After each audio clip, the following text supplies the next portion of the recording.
मुख्यमंत्री हेमंत सोरेन हजारीबाग दौरे पर थे और हजारीबाग के नागवा स्थित हवाई अड्डा ग्राउंड में मैया सम्मान योजना की किस्त जारी कर रहे थे। तो दूसरी तरफ हजारीबाग में बीजेपी प्रदेश अध्यक्ष बाबूलाल मरांडी ने इस योजना को लेकर बड़ी बात कह दी है। उन्होंने कहा कि सीएम हेमंत सोरेन ठगी कर रहे हैं। चुनाव से पहले हेमंत सोरेन ने कई तरह की घोषणा की थी, परंतु अभी स्थिति सबके सामने है। वहीं बड़कागांव विधायक अंबा प्रसाद ने बीजेपी प्रदेश अध्यक्ष बाबूलाल मरांडी के बयान का जवाब देते हुए कहा कि ठगने की अगर बात है तो ठगने का काम बीजेपी ने किया है, चाहे वो ओबीसी आरक्षण की बात हो या फिर महिलाओं को सम्मान देने की बात हो। मैया सम्मान योजना ऐसा योजना है जो अभी तक कई महिलाओं के खाते में राशि पहुंच भी गया है। एक साल में 12,000 अगर महिलाओं को सरकार दे रही है तो इनको पसंद नहीं आ रहा है। राजनीति का स्तर इतना गिर गया है कि ये इनफैक्ट 3 दिन तकनीकी वजह से जो सर्वर डाउन था उसको लेके इतना दुष्प्रचार किया गया इनके द्वारा कि मतलब ये योजना फेल है और इनका जो और भाजपा के प्रदेश प्रवक्ता प्रतुल शाह ने कहा है कि हेमंत सरकार की तरफ से भाजपा के शीर्ष नेताओं को 12 शीर्ष नेताओं और 12,000 कार्यकर्ताओं पर किए गए फर्जी मुकदमों से राष्ट्रवादी दल के कार्यकर्ता तक बिल्कुल भी विचलित नहीं होने वाले हैं। अन्याय के खिलाफ, इस सरकार के जुल्म और अन्याय के खिलाफ भाजपा का संघर्ष लगातार जारी रहेगा। देखिए, फर्जी सरकार की पुलिस ने हमारे शीर्ष नेताओं पर युवा आक्रोश रैली को लेकर फर्जी एफआईआर कर दिया, पर यह कंफ्यूजन में ना रहे।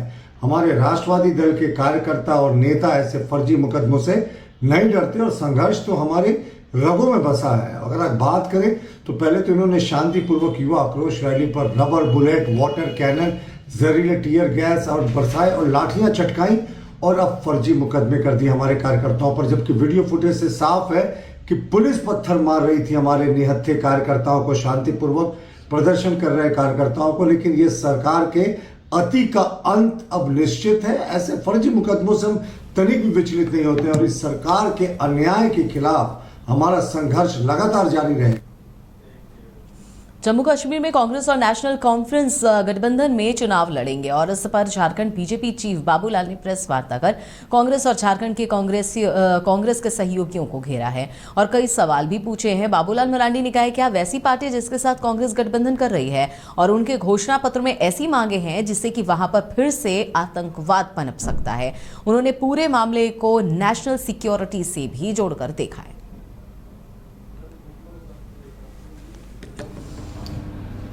और आज भी अगर हम सुरक्षा पर इतना अधिक खर्च कर रही है भारत सरकार, तो उसका भी एक बड़ा कारण कितनी सेना को उसमें लगाना पड़ता है, नहीं कितने खर्च होता है, कितने। Jharkhand open aquatic sports meet का आयोजन लोहरदगा के बड़ा तालाब में किया गया, जहां मुख्य तौर पर जामताड़ा के विधायक सह मंत्री डॉक्टर इरफान अंसारी, लोहरदगा विधायक सह मंत्री डॉक्टर रामेश्वर उरांव, पूर्व सांसद धीरज प्रसाद साहू, मनिका विधायक रामचंद्र सिंह, लोहरदगा पुलिस अधीक्षक हारिस बिन जमा के साथ साथ और भी गणमान्य लोग उपस्थित रहे। क्या बोलते हैं कि आए हैं या तो आके देख रहे हैं आप क्या 300 मीटर फ्री स्टाइल दौड़ उसको बोल रहे थे राजनीति के बाद राजनीति में है वो सब अलग से पूछ देगा, बता देंगे। राजनीति में है तो राजनीति करना पड़ेगा, कोई भी हम हो या उसका खास बात तो है नहीं। सर, जिले में युवाओं को खेल से बढ़ावा दे। देखिए, धीरज प्रसाद साहू जी जो है हमारे गार्जियन है, हमारे अभिभावक और लीडर हमारे रामेश्वर उरांव साहब, ये पिताजी के मित्र हैं, हमारे गार्जियन सबसे प्रिय हैं और उन्होंने आदेश दिया कि आपको यहाँ आना है। मैं आया और आने के बाद ये यकीन नहीं हो रहा है कि झारखंड में इतना अच्छा स्विमिंग कंपटीशन होता है। मैंने कभी सोचा भी नहीं था। हम तो दूसरे राज्यों में देखते थे, लेकिन हमारे राज्य में इस तरह का कंपटीशन हो रहा है, ये बहुत गर्व की बात है। और मैं रामगढ़ में वुमेन एम्पावरमेंट संस्था की तरफ से कोलकाता में हुए लेडी डॉक्टर की दुष्कर्म और हत्या को लेकर कैंडल मार्च निकाला गया।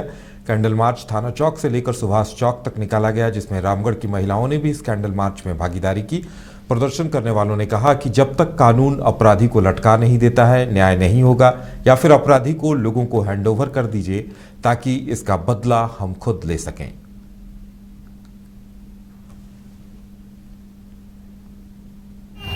आज हम लोगों का ये प्रोटेस्ट रैली आरजी कर हॉस्पिटल कोलकाता के डॉक्टर मौमिता देवनाथ के अगेंस्ट में निकला हुआ है। हम लोग समाज में डॉक्टरों को भगवान मानते हैं, लेकिन देखिए आज की दरिंदगी कि भगवान के ऊपर भी लोग हमला कर रहे हैं। तो अब इसको क्या कहेंगे, क्या नाम देंगे इसको? अब टाइम आ गया इस कलयुग में कि अभी हमें अपनी बेटियों को समझाने की ज़रूरत नहीं है। अब हमें अपने बेटों को संस्कार देना पड़ेगा कि वो बाहर जाके कैसे बैठे, कैसे उठे, कैसे किसके साथ बिहेव करें। बस हमारा मेन प्रायोरिटी है। अगर सरकार नहीं दे सकती है तो हत्यारा को, इस इंडिया की सारी औरतों को एक तरफ करके और उन लोगों को खड़ा कर दे, फिर देखें कि उसके बाद क्या होता है। लड़की अभी सेफ नहीं है। घर से निकलने, शाम को निकलते हैं, डर लगता है। कहीं भी जाते हैं, दुकान जाते हैं, बाजार जाते हैं, कहीं भी लड़की लोग सेफ नहीं है। तो ऐसा माहौल हम लोग को क्यों क्रिएट करेगा? तो देश के जितने भी पुरुष है, बाहर देश में विदेश में जितने भी पुरुष है, उन लोग को देखना चाहिए कि हर लड़की घर में, घर के बाहर, सब जगह पे सेफ रहे। We need justice.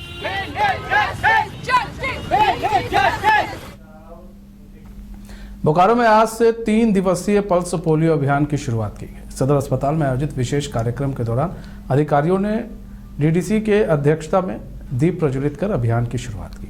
मौके पर नवजात शिशुओं समेत 5 वर्ष तक के बच्चों को अधिकारियों ने पोलियो की खुराक पिलाई। लक्ष्य के अनुरूप लगभग 35,000 बच्चों को पोलियो की खुराक पिलाई।